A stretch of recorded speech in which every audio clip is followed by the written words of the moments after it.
Hello there. Hello there. Hello there. Um, I was thinking about the idea of.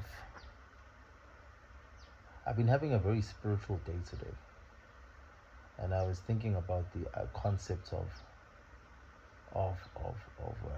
just of maybe I would say God or uh,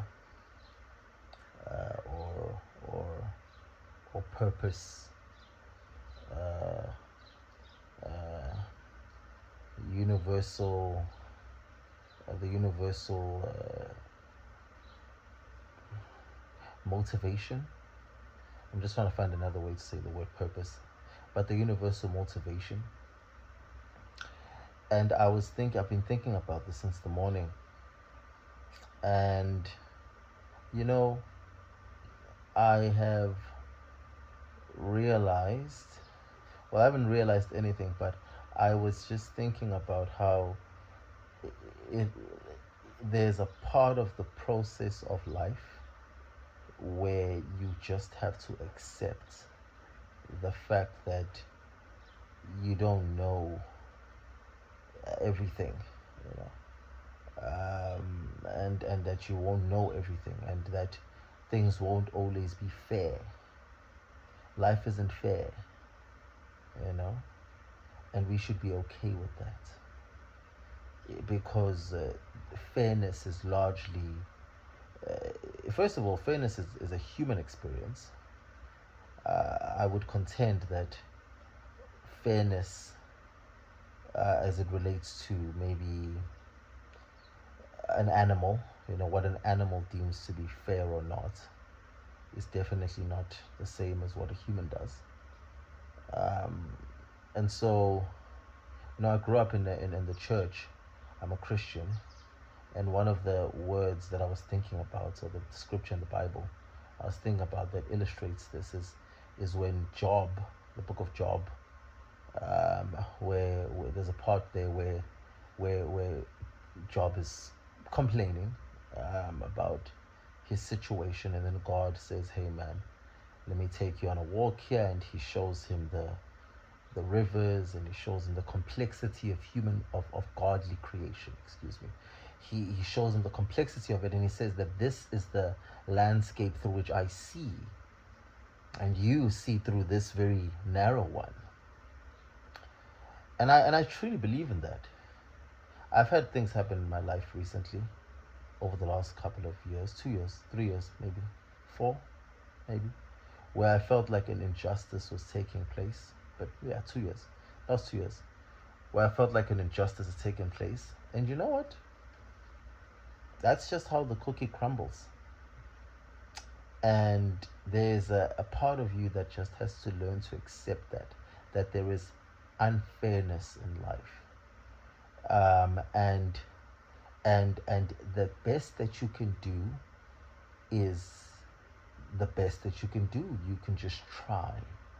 Don't break your back or your neck or whatever needs to be broken or is broken or whatever the right analogy is. Don't break yourself looking for fairness. Break your back looking for attempt. Just to try. We all know what the right thing is. But we live in a world, obviously, where bad people succeed. It's a fact. But just try. Fairness is mostly is very it's a far-fetched concept. It's a pursuit. It's a human and noble pursuit.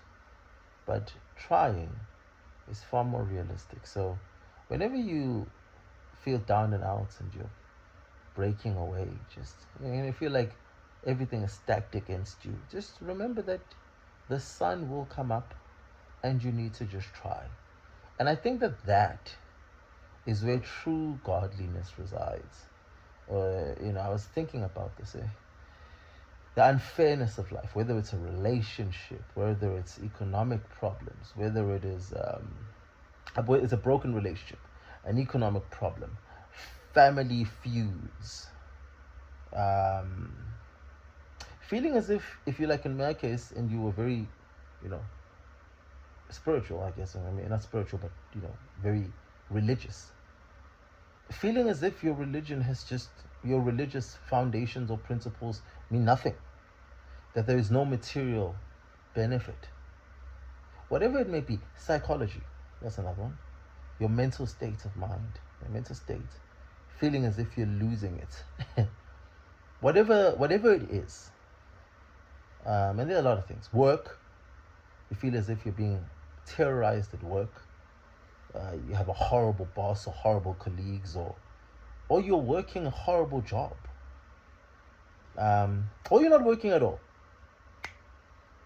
And you're sitting at home watching as everybody else gets up, puts on an outfit and attempts to, or rather finds purpose, because a lot of people find purpose through work. So whatever it may be that is breaking you, you cannot be certain that it won't carry on breaking you, and you cannot be certain that it will not continue to break you, or will succeed at breaking you. Excuse me. Yeah. But the only thing that you can do is try. You might get sick, and that'll take you on a ride. Some people know that they're dying. That's hard to deal with. But they just keep trying until the day their body can't.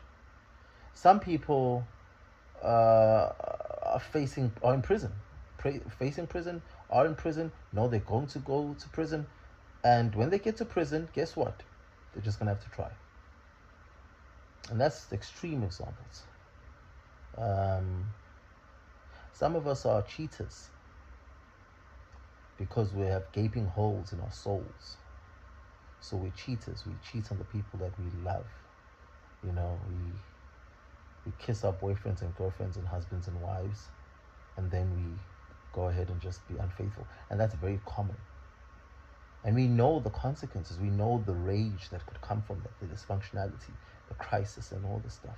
I was having a conversation with a friend of mine recently, and he mentioned that. He said, one of the things that makes it hard for me he's unfaithful. Well, he has been unfaithful in the past. I'm not sure if he says unfaithful. He says he's faithful now. But he says, I've been unfaithful in the past. And he says, but the hardest part is knowing that what I'm doing is bad, is going to be destructive, and it's going to create more dysfunctionality. So I guess that's where mercy comes into play, where grace comes into play. By the grace of God, by the mercy of God, please, may all of this make sense in some way, shape, or form. Some of us are stealing money. In South Africa, criminality pays. People's lives are built. There are men and women whose economic survival depends on a consistent purging of the public purse. Or if you're in the private sector, a consistent disregard for the dignity of ordinary people and the exploitation. Yes, that's the word. Exploitation. Private sector. The public sector, you've got politicians who are stealing. Not politicians, and then the bureaucrats that serve under them, all the way to, the home affairs official that you go to, or the traffic cop guy, or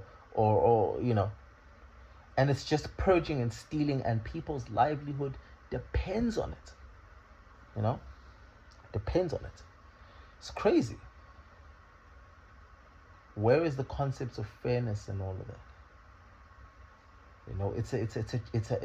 It's a noble pursuit. Is it real? The only way to get close to fairness is to try and be a better person yourself, and to try and create a better world.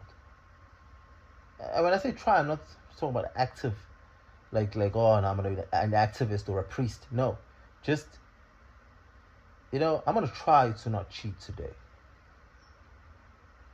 I remember I've been unfaithful also. I remember this one girl. We had a sexual relationship, and I remember she said to me once. She said, you know what, man? She got into a relationship, and then she said, I want us to cut it off. Now we were unfaithful, like she was. Oh, actually, let me be very careful. She got into a relationship verbally, but we were still sexually active with one another. I remember the moment she said, I can't do this anymore. And I respected it. I was like, it makes a lot of sense. You can't. You really can't do it now that you've said, yes, I will be your girlfriend to this person. Right?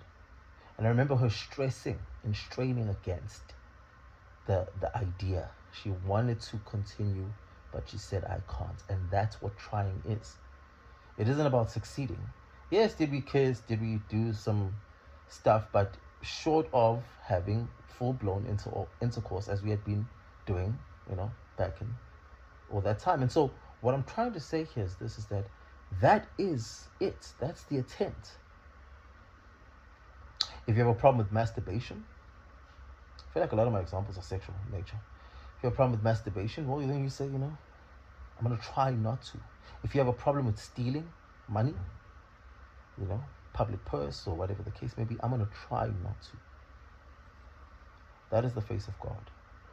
That's my opinion, that is. The closest thing that we get to fairness, the closest we can get to fairness is trying. It's not the achievement of anything. It's an attempt. And that's pretty much the story of life in general. But that's a story for another day.